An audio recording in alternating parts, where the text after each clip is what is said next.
everyone, my name is Luella Leonardi. I'm a Hawaiian homesteader from Hawaiian Valley, and I spent the last 30 plus years advocating for people who are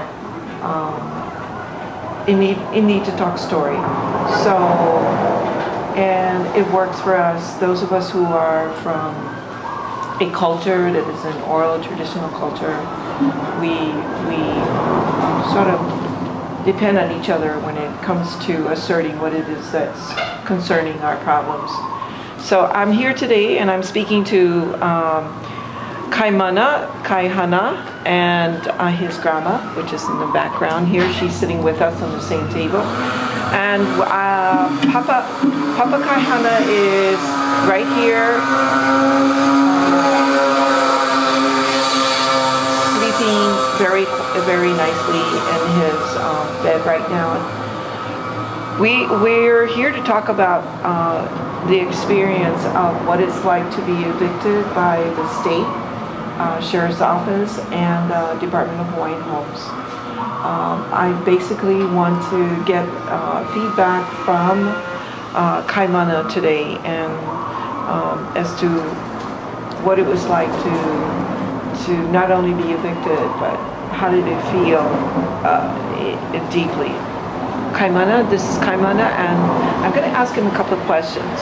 First of all, what I want to know is, when were you born? July 2nd, 1992. July 2nd, 1992. And Grandma moved to 85-1186 Kaneaki Street in 1977? Yes. 1977. So Grandma, and from my calculations here, Grandma have been living at Kaneaki Street for 15 years before you showed up. Okay? Kaimana, how old are you? 20. 20. And you graduated from where? Kekula Kaya Punio Anuinui. Kekula Kaya Punio Anuinui. Okay, very good.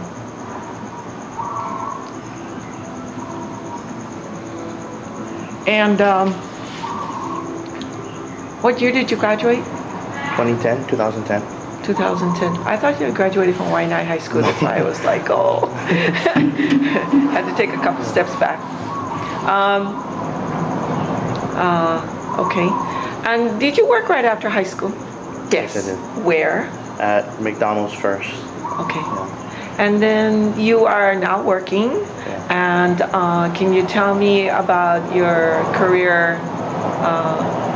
Well, I'm actually a supervisor for high-end retail security, so I take care of the upper-end stores, and I manage them from Ala Moana to Waikiki. Okay, very good. And then you're so you're in the security business, so you understand security. Okay, great.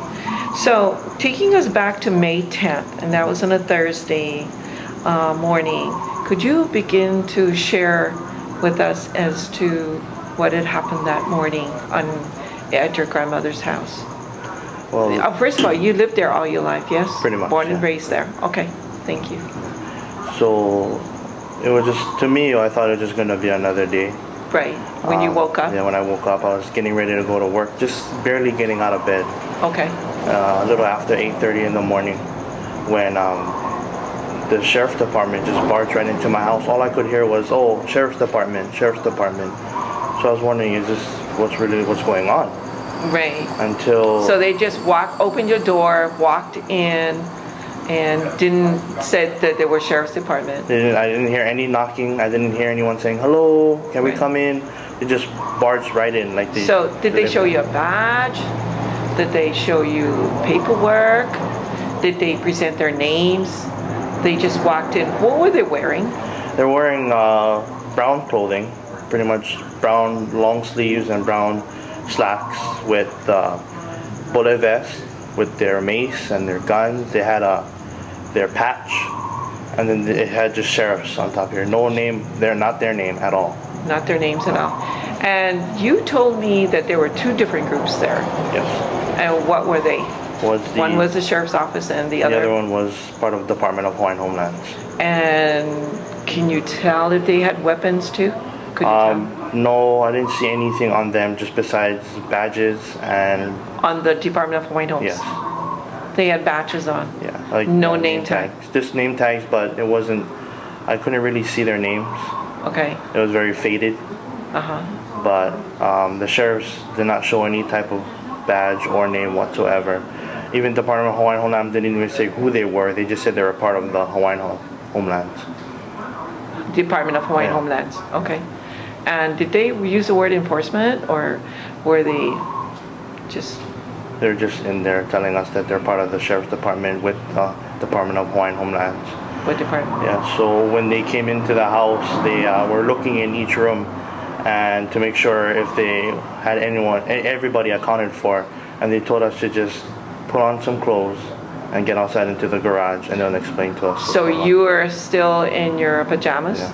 Grandma was in her pajamas Grandma was actually already up, getting She was ready for her day. for her day? Yeah. And Papa Papa was in his hospital bed. in his hospital bed. And what was he dressed, if you don't mind sharing? He was just in his shirt and his, Depends. Just in his, He's in his Depends. Yeah. He was in his Depends. Okay. And your sisters? my aunties. Your aunties. Oh, My aunties, sorry. Yeah, my aunties were in their room, still lying down, just getting up as well. And I was just getting up, getting ready to eat breakfast and get ready for work. So I didn't have time at all to grab anything, just whatever, my clothes, change my clothes, and get outside.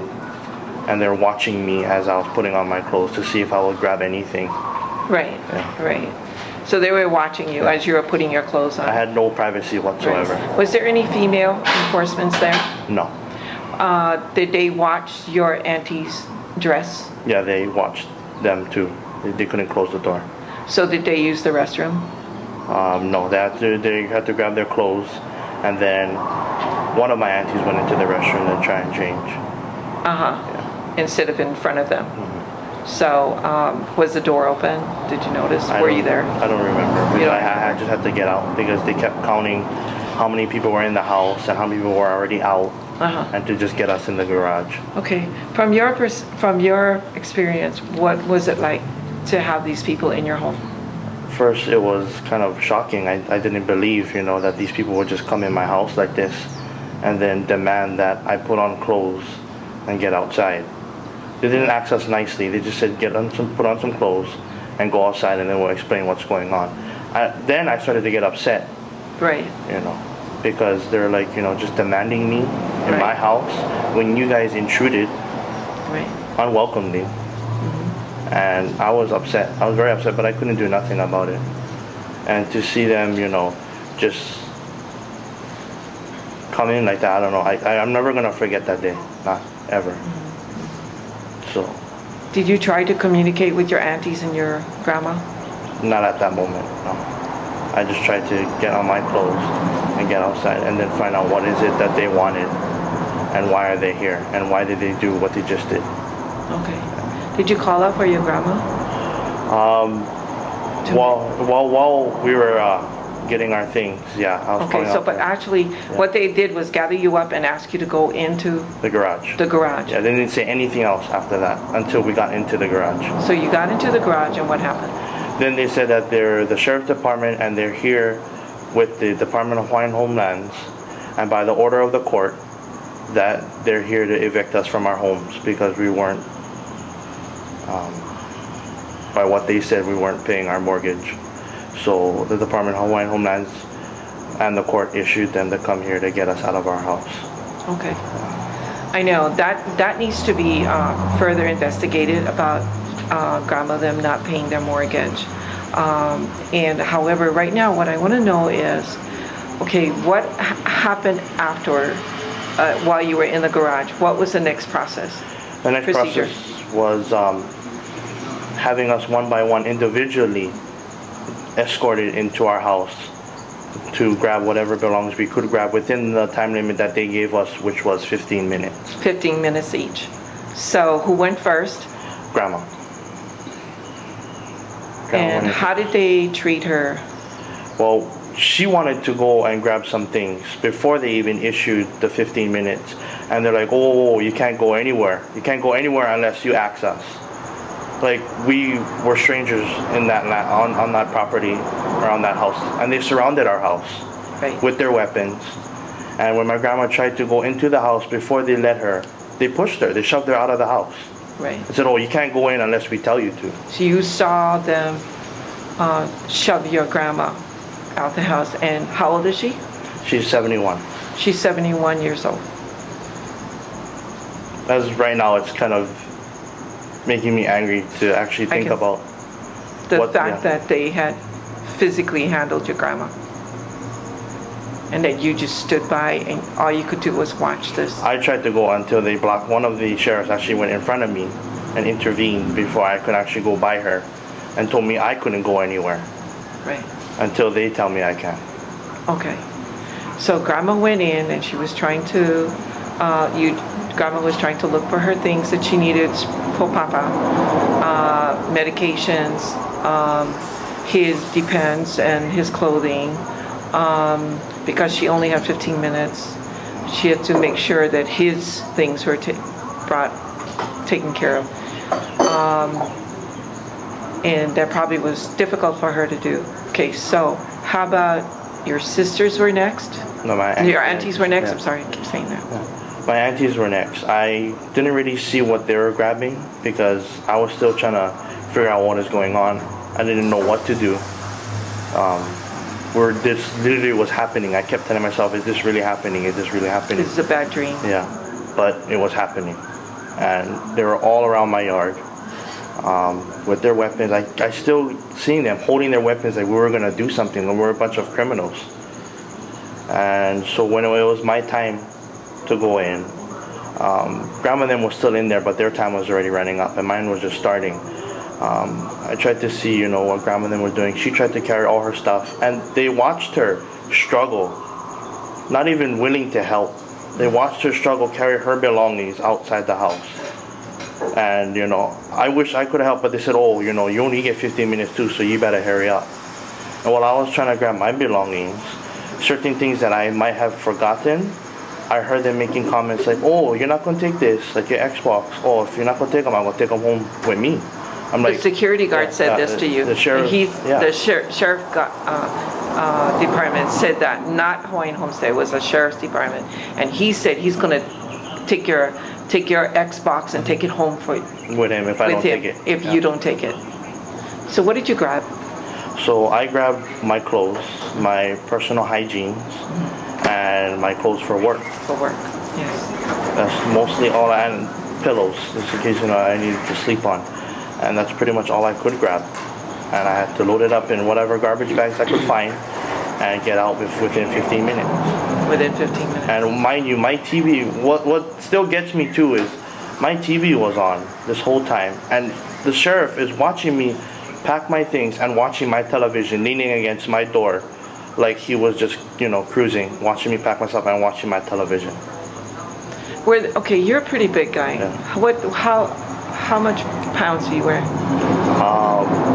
Like pretty much almost 300. 300, almost 300. And how tall are you? I'm about 5'8", 5'9". You 5'8", 5'9". And these guys here, what size were they? Were they bigger than you? Some were bigger, some were taller, they were pretty much the size of intimidation. Right. They pretty much brought people who were taller and bigger than whoever they were evicting. Whoever they were evicting. Okay. So you moved, you all were in the garage, and then can you describe to me, I know your grandma came out with her belongings. How did Papa leave the house? He was the last one to actually get out of the house because of... What was he wearing? He was still wearing his Depends and whatever shirt he had on. So my auntie actually was helping him because he didn't want no one else touching him. Right. Of course. So he had to needed help putting on his shorts and a hat, Was it, did you change his Depends that morning? You did. At least he went out in a clean Depends. Okay. But he was also wondering what was going on and why he couldn't move. He can't turn and see who are these people just coming into his house. Because he's paralyzed? Yeah, he's pretty much paralyzed. He can't turn on his own. He can't pretty much do anything on his own at all. He has to be carried? Carried. He needs to be fed. He needs to be changed. He needs to be bathed. But he can talk. He's got a keen mouth, keen head. Yeah, he has a very sharp mind, and you know, his speech is perfect. Just physically, he can't do anything. So when he asks, you know, who is the head of the sheriff's department here? The head came. He didn't. Your papa asked, who is the sheriff's? Yeah, who is the head of the sheriff's department here? I want to see him. And he came to my grandpa. I didn't get his name. They didn't say any of his name. And my grandpa asked, you know, where are your guys' papers to show that you can come in my house and evict us? No reply. Didn't even answer at all. And he just walked out. So my grandpa was So he didn't reply or anything. He just stood there and then walked out. Yeah, he just said, "Oh yes, I'm the head of the sheriff's department," and then my grandpa proceeded to ask him the question. And then he just turned around and walked out. So then again, I was wondering, why are these people not showing us papers? They're coming here telling us that they can kick us out, but where is the evidence? Where is the proof to say that they're allowed to, if they're working for the state? So afterwards, when my grandfather got out of the house, they all watched us. They watched us. Where did your papa go from the door, from his bed to the door, into the garage? Was he sitting on something? Was he carried? He was carried onto his wheelchair. He was carried onto his wheelchair. Yeah. So he sat there in the garage in his wheelchair, and when we were told to get out into the garage, he was still remained in the house because he wasn't able to get out in time. So what they did was let us all go in, grab our things, and grandma grabbed grandpa's things. And then as we were getting evicted, finally we couldn't go back in the house. Then they proceeded to have grandpa escorted out of the house. They escorted grandpa out of the house? Yeah, with my auntie, along with my auntie that helped him. Onto the wheelchair. So when he left his door, was he in a wheelchair? Yes. Did he have a shorts on? Yes.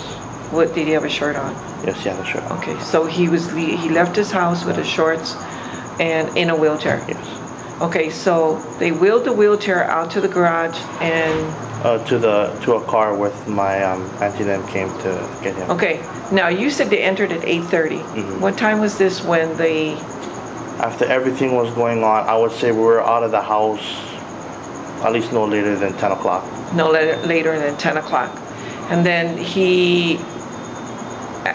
did you watch them, whose hands was on the wheelchair? Because it's important. My auntie. Your auntie. Yeah, and she wheeled your papa down out into the garage, down the driveway, and then eventually into the car.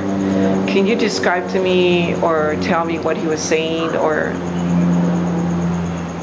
Well, my grandpa, I knew he was shaken up from all this, but everyone was just watching him being wheeled out, and he's like, "Oh, I have an audience here," because they were just staring at him with no remorse. No one looked like they felt bad at all that they were getting these people out of their house. All they were thinking was, yeah, we're getting these people out. We're doing what we have to do. And mind you, all these people, half of them looks Hawaiian. And they didn't care. They didn't say they were sorry.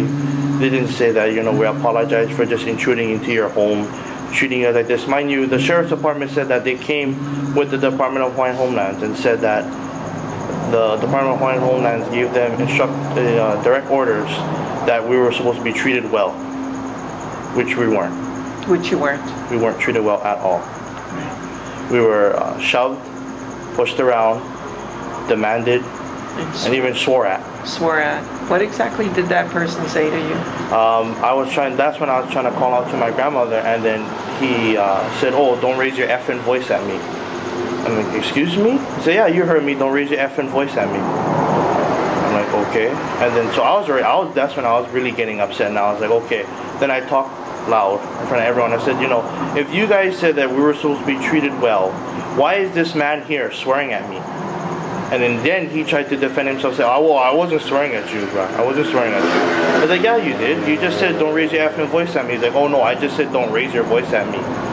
So I was like, "Okay, you know what? I'm gonna get your name, and then I'm gonna try and turn you in." So I knew he wouldn't give me his name. So I asked another sheriff, oh, what is that guard's name holding the fence? He said his name was Dean. So when I said, okay, maybe his name is Dean. But then another sheriff just called out right after to the same guy and called him Daryl.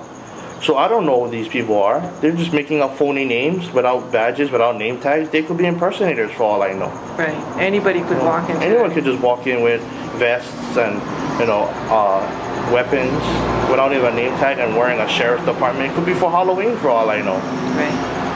But they still didn't show any type of, identification whatsoever, which still angers me till today. Right. And how we they were should treated. treat us that way. So, I want to ask, how much Hawaiian are you? Well, I tried to go to the Homestead, and I just found out I'm only like 46, almost half. Almost Hawaiian. half, but not quite 50%. Yeah. So you do have quarter. Okay, according to the guidelines of Hawaiian Homestead. In other words, I'm holding up here the designation of successor to Hawaiian Homelands Homestead lease.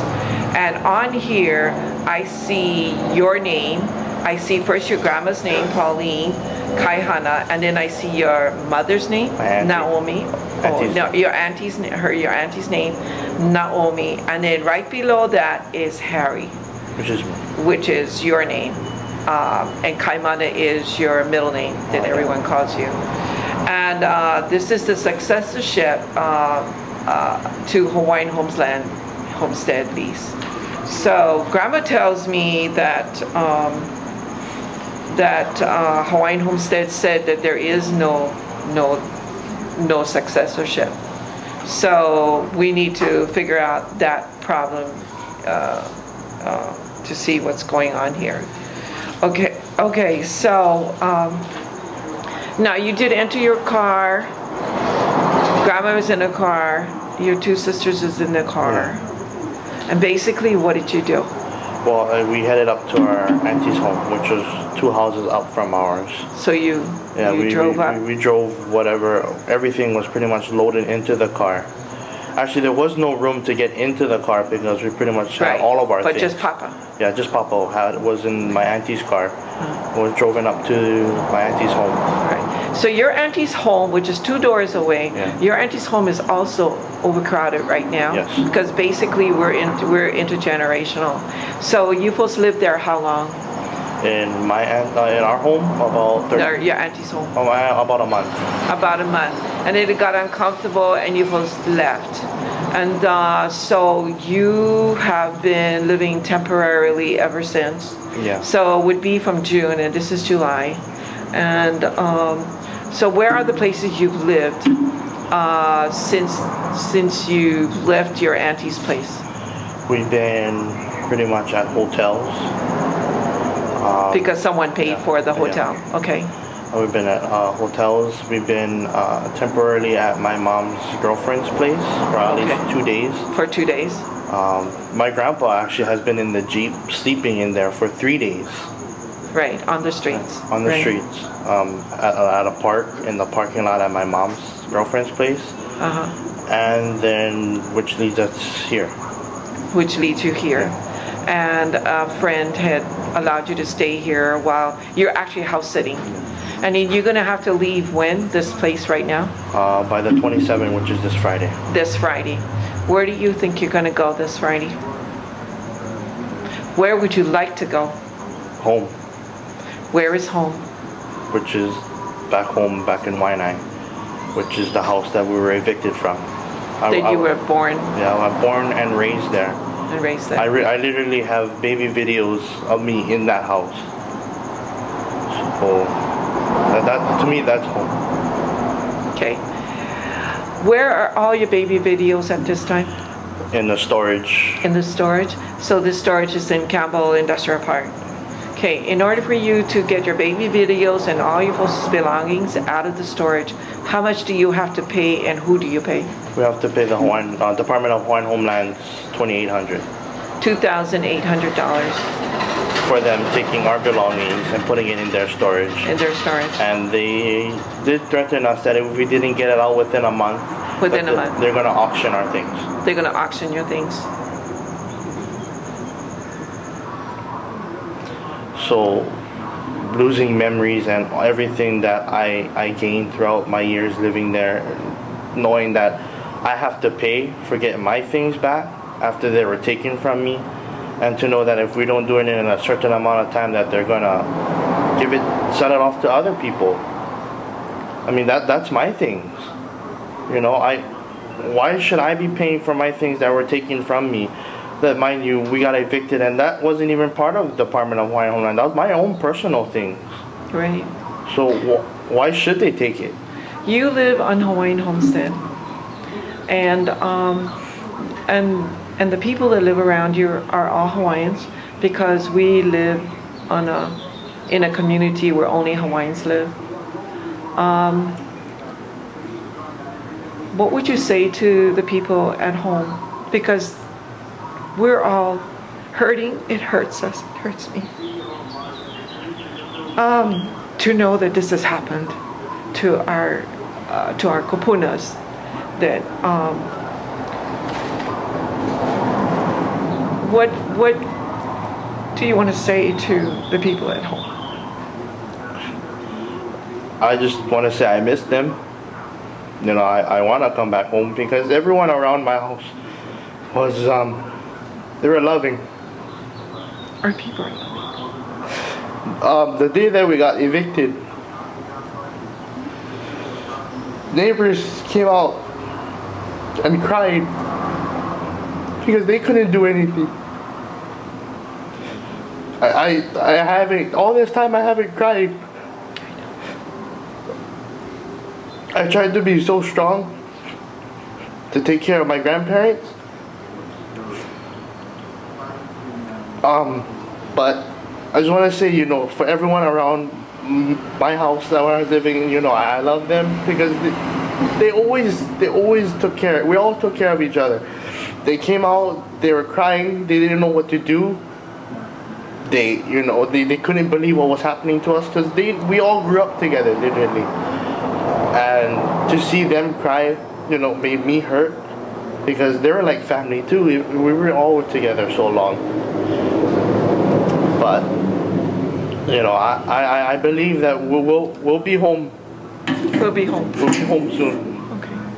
And just, you know, just keep us in their prayers, and we'll see them again. Is there anything else that you want to say? Well, I feel that what was done to us that day by the Department of Hawaiian Homeland and the Sheriff's Department was completely wrong, was unprofessional, and was uncalled for. To know that people of the Department of Hawaiian Homeland that's supposed to help the Hawaiians did this to the Hawaiian people. It hurts, it angers me to know that it seems like they're hypocrites. They're a bunch of hypocrites to say that they're here for us, but yet we have to get out. And we were mistreated. And we got no apology whatsoever on how we were treated. They didn't even try and help us get a place. They said that it was our problem, and we figure it out. So, to those people who were there, you know, I believe what goes around comes around. And they had no remorse whatsoever, no remorse, no sympathy for my grandparents. To know that, you know, they're sending these elderly people into the streets.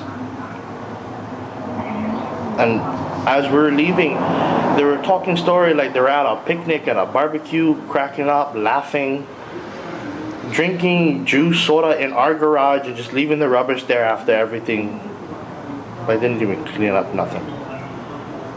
So it angers me that these people did this to me and my family, and I'll never forget. Thank you. Thank you for sharing. Is there any way that they can contact you if they'd like to know a little bit more information, or maybe have some ways of being able to help you? Yeah. Email, or maybe you can actually call me on my phone, which is 808-371-9521. And my email is manaboy, manaboi10 So Again, what school did you graduate from? Kekula Kaiapuni o Anunui, which is actually located right up the road. Right up the road. Okay. Thank you. Thank you for sharing.